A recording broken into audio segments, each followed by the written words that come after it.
선생님, 제가 이런 이야기를 해도 되겠습니까? 환자분은 자리에 앉자마자 고개를 푹 숙이셨습니다. 나는 가만히 고개를 끄덕이며 말했습니다. 물론이죠. 여긴 그런 이야기 하라고 있는 곳입니다. 저는 박시훈입니다. 65세, 서울에서 비뇨기과를 운영한 지 32년째입니다. 오랫동안 수천 명의 남성과 여성의 몸에 가장 민감한 이야기를 들어왔습니다. 그리고 그중 절반 이상은 60대 이후 나이 들어서 겪는 이야기입니다. 그런데 이상하게도 사람들은 그 이야기를 여전히 숨기고 부끄러워하고 그저 지나가길 바라고 있습니다. 그래서 어느 순간부터 제 진료실은 단순히 증상을 치료하는 곳이 아니라 감정을 듣는 자리가 되었습니다. 나는 안다. 60이 넘으면 달라지는 게 있다. 몸도 마음도 관계도. 젊었을 땐 대수롭지 않게 넘겼던 일들이 어느 날부터는 부끄러움이 되고 참아야 할 일이 된다. 하지만 나는 말하고 싶다. 그건 부끄러운 일이 아니다. 오히려 당신이 아직 살아있다는 증거이다. 어느 날 오후 68세 남성분이 조심스럽게 진료실에 들어오셨다. 표정은 굳어 있었고 목소리는 낮았다. 박사님, 자다가도 울컥할 때가 있어요. 몸이 예전 같지 않다는 것도 그렇고 아무한테도 이런 말 못하겠더라고요. 나는 천천히 고개를 끄덕였다. 그 감정 아주 자연스러운 겁니다. 그리고 치료 대상이 아니라 돌봄의 대상입니다. 사람들은 자위라는 단어만 나와도 눈을 피한다. 특히 노년의 자위에 대해선 더더욱 말을 아낀다. 하지만 나는 오히려 말한다. 그건 자기 몸을 지키고 자기 삶을 존중하는 방식입니다. 젊을 때의 자위가 충동이나 호기심이라면 노년의 자위는 관계의 대체가 아니다.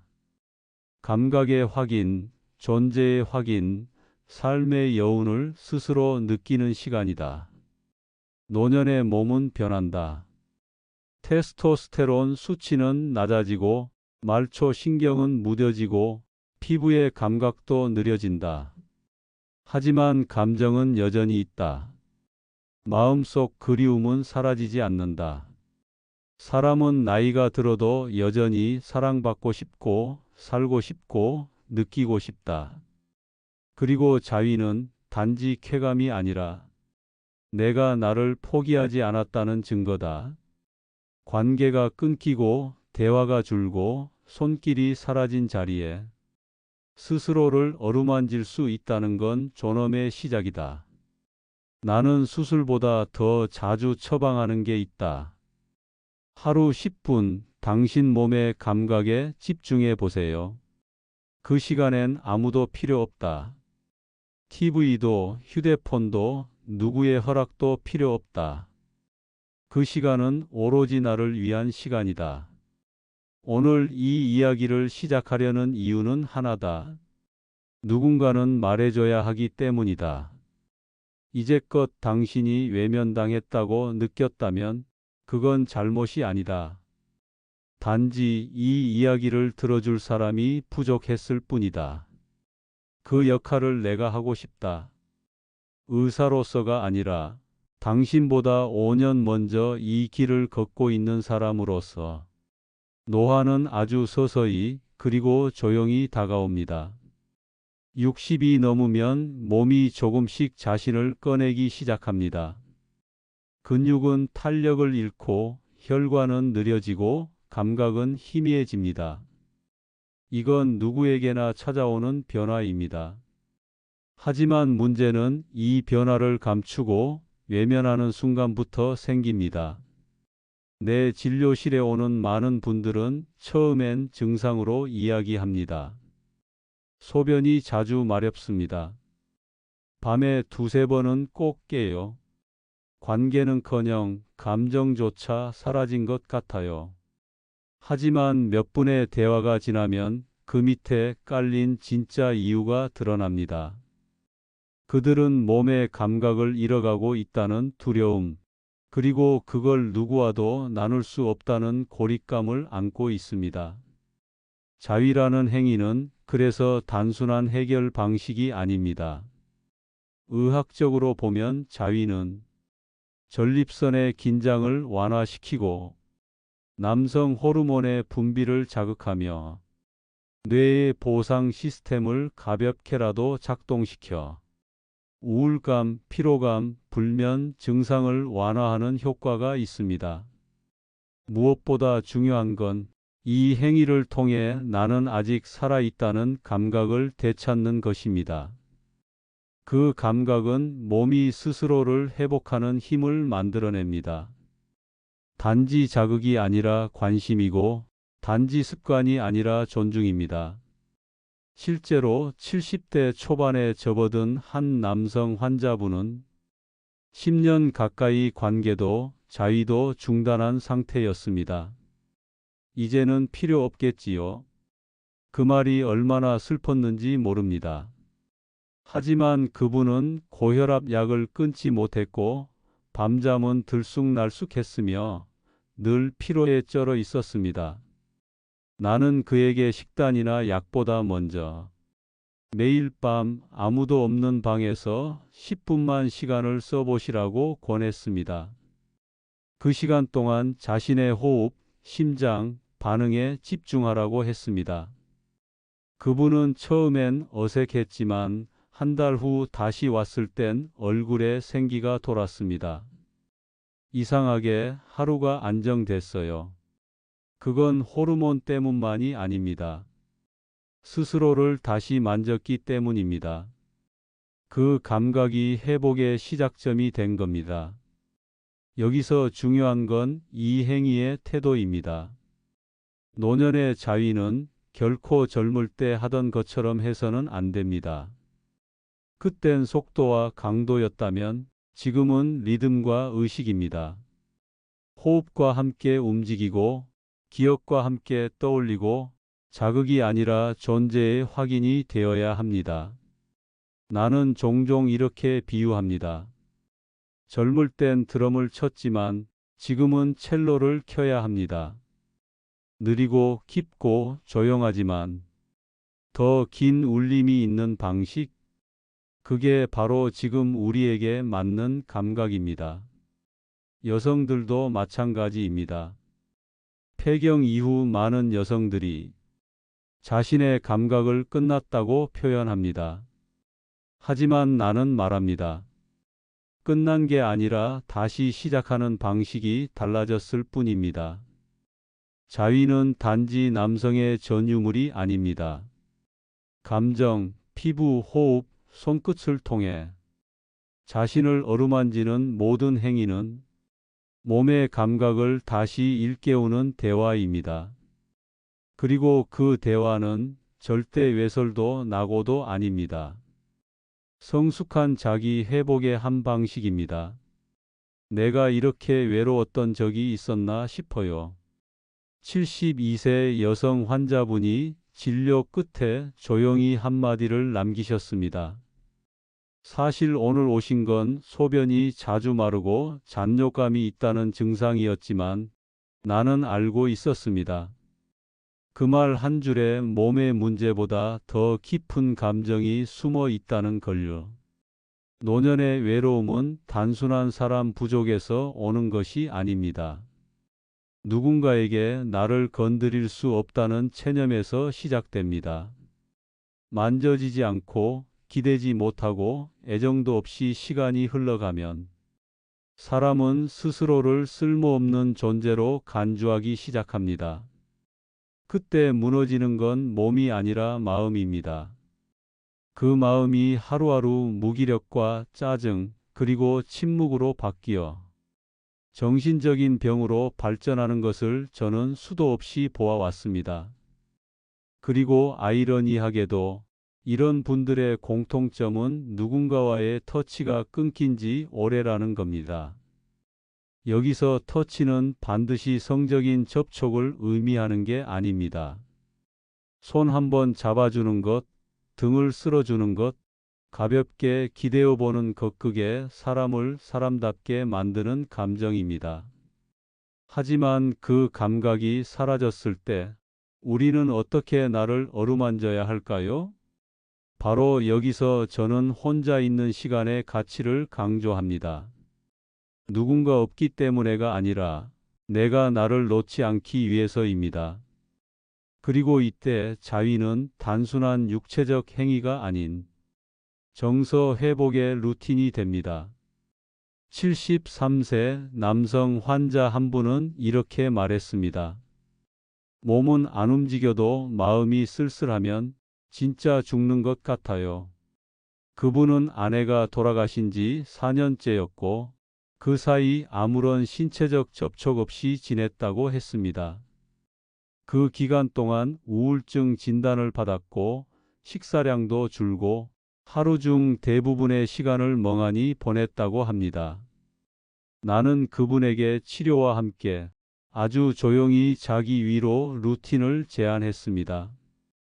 다행히 그는 호기심을 갖고 받아들였고 3개월 후 완전히 달라진 표정으로 다시 찾아왔습니다. 신기하게도 뭔가 다시 사라진다는 느낌이 들어요. 손끝 하나 움직이는데도 의미가 생긴달까? 밤이 외롭지 않다는 게 처음이에요.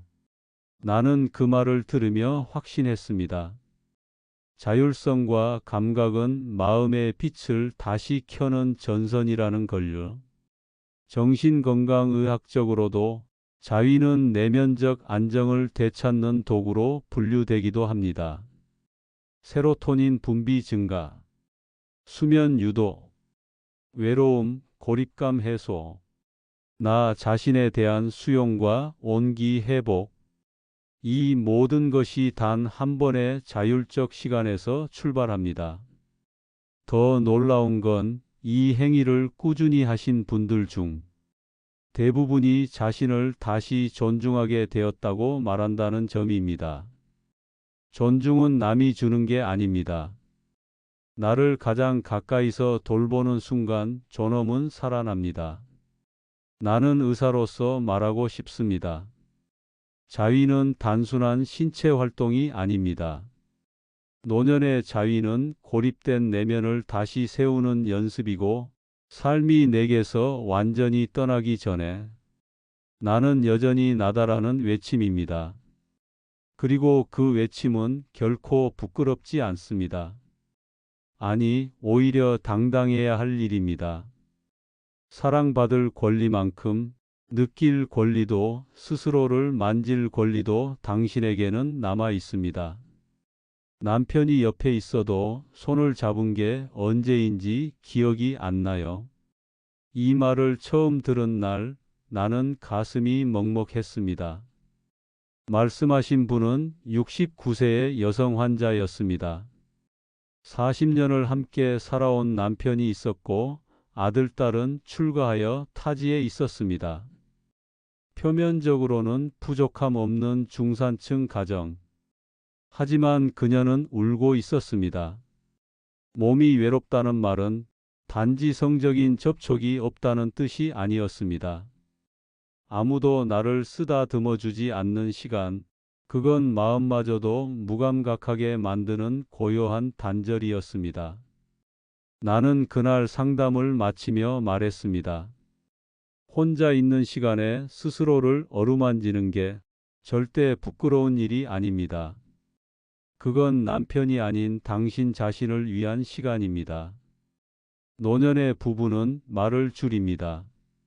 손을 놓습니다.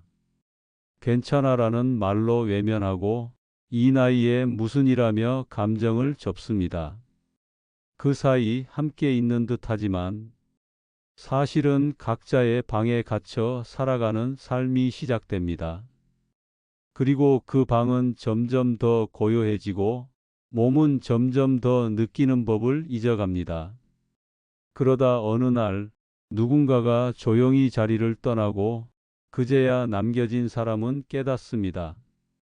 그동안 나는 왜 서로의 손을 더 잡지 못했을까? 내가 강조하고 싶은 건 혼자서라도 자신의 감각을 되찾는 루틴은 누구도 침범할 수 없는 자기 존중의 공간이라는 사실입니다. 70세 남성 환자 한 분은 이렇게 말했습니다. 아내와는 대화가 끊긴 지 10년이 넘었고 관계는 15년 넘게 없었습니다. 그런데도 내가 누군가를 원한다는 게 이상한 것 같았어요. 나는 말했습니다. 그건 이상한 게 아니라 너무나 자연스러운 겁니다. 그 감정이 남아 있다는 건 당신의 내면이 아직 살아 있다는 뜻입니다. 그 이후 그는 혼자 있는 시간에 간단한 자기 돌봄 루틴을 만들었습니다. 저녁마다 불을 어둡게 낮추고 조용한 음악을 틀고 자신의 피부를 느끼며 호흡에 집중하는 시간을 가졌습니다. 자극적인 자위가 아니라 몸과 감정의 긴장을 풀어주는 의식이었습니다. 3개월 뒤 그는 말했습니다. 몸에 피가 도는 느낌이 처음으로 다시 느껴졌어요. 그리고 잠이 잘 옵니다. 더 놀라운 건 아내에게 따뜻하게 말 한마디가 나갔다는 거예요. 자기 감각을 되찾은 사람이 상대에게 다시 손을 내밀 수 있었습니다. 동우님, 노년의 친밀감은 성관계가 아닙니다. 그건 존재에 대한 확인, 나 아직 살아있다는 감정, 그리고 누군가에게 손 내밀 수 있다는 희망입니다. 누군가의 손길 없이도 내가 나를 돌볼 수 있다면 그 사람은 결코 무너지지 않습니다. 그리고 때로는 내가 나를 돌보는 모습이 누군가의 마음을 열기도 합니다. 당신이 지금 혼자라면, 배우자와도 침묵 중이라면 먼저 당신의 손끝을 느껴보십시오. 마음과 호흡을 따라 천천히 자신의 몸을 들여다보십시오. 그 시간이 쌓이면 혼자 있어도 외롭지 않은 날이 옵니다. 그리고 아주 조용히 그 감각은 다시 삶을 사랑하게 만듭니다. 나는 진료가 끝나면 종종 병원 옥상에 올라간다. 서울 하늘은 여전히 바쁘지만 나는 그 틈에서 나이 들어가는 내 몸의 움직임을 느낀다. 손등의 주름, 눈가의 굴곡, 그리고 가끔씩 느껴지는 울컥함. 의사로 살아온 32년. 수많은 몸을 다뤘지만 가장 놓치기 쉬웠던 건 사람의 마음과 감각이 연결된 고리였다. 몸은 단지 기능이 아니다. 감정을 기억하고 침묵을 겪으며 존엄을 간직하는 그릇이다. 그릇이 부서지지 않으려면 그 안을 채워야 한다. 외부가 아니라 내 안에서부터. 나는 이제 말하고 싶다. 60대 이후의 자위는 그저 쾌락이 아닌 자기 회복의 의식이다. 누군가는 이 말을 여전히 불편하게 느낄지도 모른다. 하지만 그 불편함은 말하지 않아온 시간이 만든 왜곡이다. 감각은 죄가 아니다. 마음을 돌보는 것과 마찬가지로 몸을 돌보는 시간 역시 당신의 권리다. 스스로를 쓰다듬는 시간, 심장을 향해 오늘도 고맙다고 말하는 시간, 그것이 사랑 없이도 무너지지 않게 만드는 힘이다. 부부 사이가 멀어졌다면, 자녀들과도 대화가 줄었다면, 당신의 삶이 조용한 침묵에 잠겨 있다면, 바로 그 순간 당신은 자기 자신에게 손을 내밀 수 있어야 한다. 한 환자는 제게 이렇게 말했습니다. 박사님, 전 이제 혼자가 익숙해졌어요. 나는 조용히 되물었습니다. 그 익숙함이 꼭 평안은 아니잖아요? 그분은 한참을 침묵하다 고개를 끄덕였고 그날 이후 처음으로 나를 안아보는 시간을 시작했다고 했습니다. 우리는 모두 조금씩 잊고 살아갑니다. 자기 몸을 안아야 할 이유, 느낄 수 있는 능력, 그리고 사랑받을 자격. 하지만 그건 누구도 대신해 주지 않습니다. 오직 자신이 스스로에게 허락하는 순간에만 시작됩니다. 마지막으로 제가 전하고 싶은 건 단순합니다. 몸을 돌보는 시간은 늦지 않았고 지금부터 다시 시작할 수 있습니다. 자위라는 단어에 거부감이 있다면 그 단어를 버리셔도 됩니다. 그 대신 이렇게 말해 주세요. 오늘 나는 내 몸과 다시 연결되었다. 내일 아침 당신이 자신의 피부를 느끼며 조용히 호흡할 수 있다면 그 순간부터 당신은 다시 살아있는 존재로 하루를 시작하게 될 것입니다.